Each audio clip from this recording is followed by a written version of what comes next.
Nah, dari proses-proses penyesuaian tersebut pasti kan juga ada tantangan-tantangan nih, Prof. Gimana sih cara untuk menghadapi tantangan-tantangan tersebut? Pertama, kita berada di era digital ya. Era digital itu artinya membawa kita memasuki dunia global.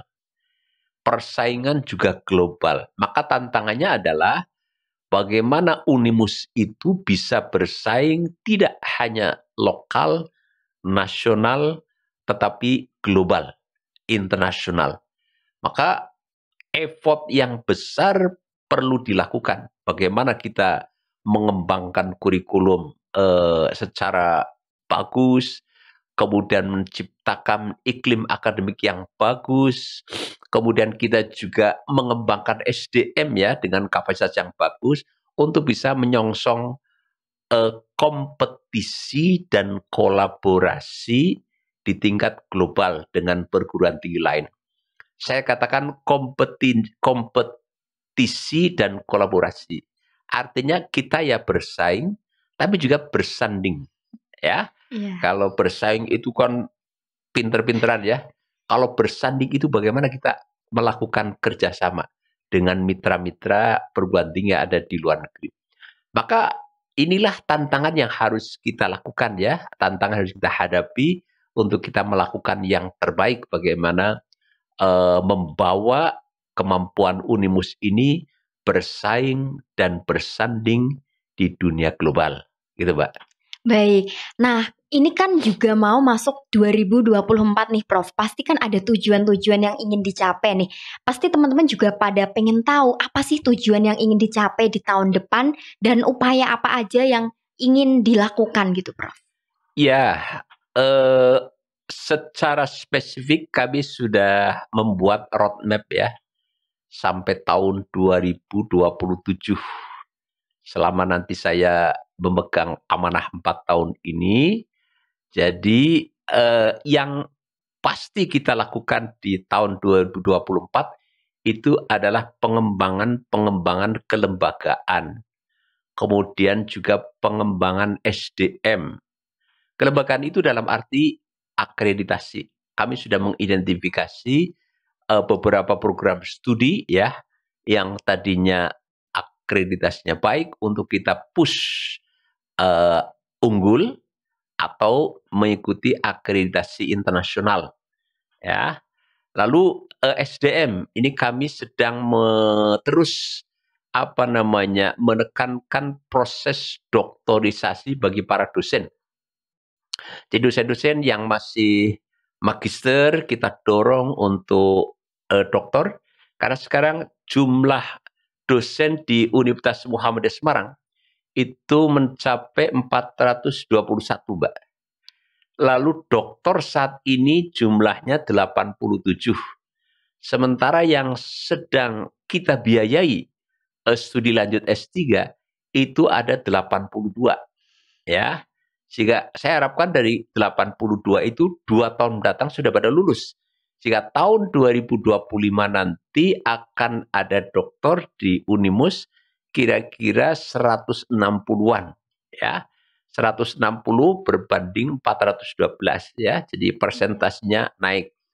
Kenapa ini menjadi hal penting? Karena faktor SDM itu sangat besar peranannya di dalam meningkatkan kualitas lembaga pendidikan, termasuk adalah pendidikan tinggi. Sehingga dua hal ini yang akan kita tonjolkan di tahun 2024. Sudah tentu selain aspek-aspek lain ya, karena perguruan tinggi itu kan ya aspek sarpras, aspek kesejahteraan, aspek iklim akademik, dan lain sebagainya. Gitu. Nah, berarti dosen-dosen yang di Unimus itu yang masih magister menuju doktoral itu semuanya all in Unimus yang bayari ya, Prof? Ya, kita beasiswa dari Unimus. Oh begitu.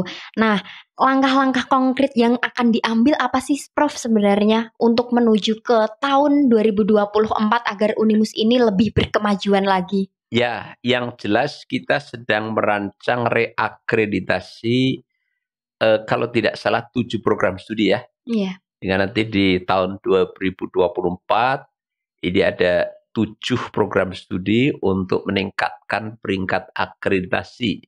Ini aspek kelembagaan ya. Kemudian yang kedua, aspek sarana prasarana ini rumah sakit ini hampir selesai ya, unit ketiga. Karena kalau unit kedua sudah selesai 100% ya untuk tipe C.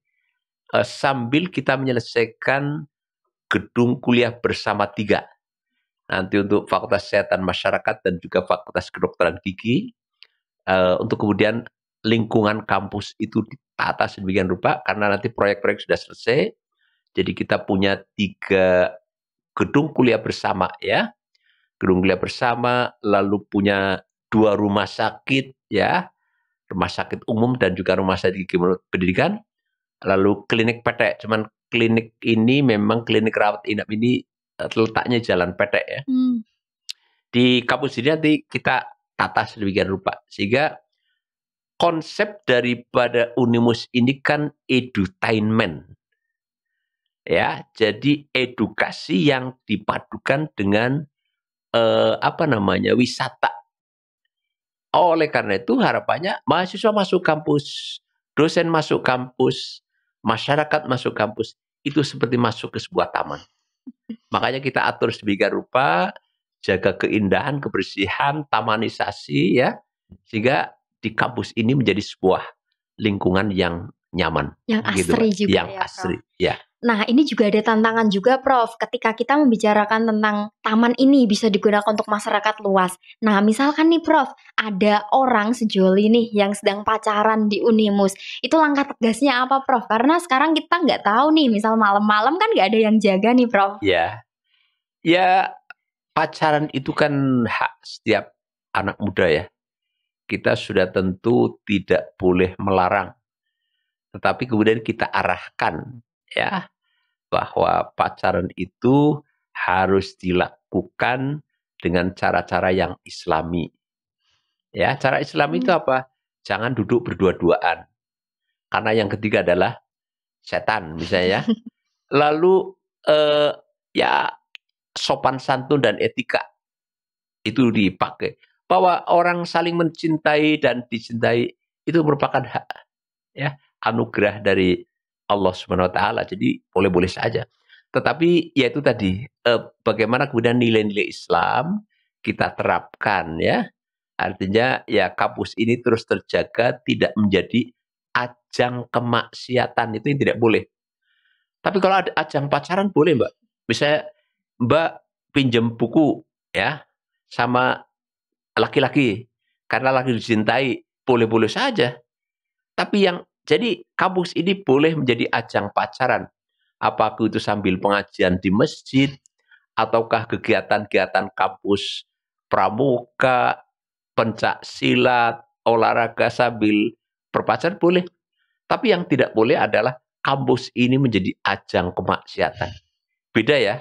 Kalau kemaksiatan berarti melakukan sesuatu yang sudah di luar batas itu. Bagaimana kita menjaganya? Pengamanan kita 24 jam. Dan selalu keliling ya dari satu titik ke titik lain di gazebo-gazebo yang terpasang di beberapa tempat. Dan alhamdulillah selama ini memang belum ada laporan ke saya ada perilaku yang menyimpang ya, semuanya masih on the right track. Biasanya sampai jam 11 malam rame ya, diskusi dan seterusnya. Sampai subuh, Prof. Sampai subuh ya. Kalau subuh ya janganlah, kan perlu istirahat ya. Oke, gitu Mbak.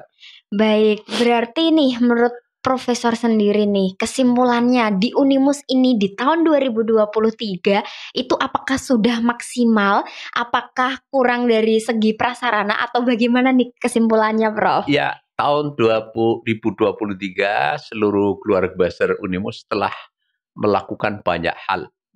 Ya, baik di bidang akademik, di sarana prasarana, kelembagaan, dan lain sebagainya, termasuk juga kemahasiswaan, akan tetapi terus dikembangkan, ya, belum selesai. Terus dikembangkan dengan rancangan yang bagus untuk kita kembangkan di tahun 2024. Itu, Mbak. Baik, terima kasih Profesor Mas Ruki. Tentunya roadmap di tahun 2024 sampai 2027 yang telah dijelaskan oleh Bapak Rektor kita tersebut, kita juga harus ikut berupaya, ikut andil terutama mahasiswa dalam peningkatan prestasi ya, Prof. Jadi kita sama-sama membangun Unimus untuk lebih berkemajuan lagi. Akhir kata, wassalamualaikum warahmatullahi wabarakatuh. Sampai jumpa di podcast selanjutnya. See you.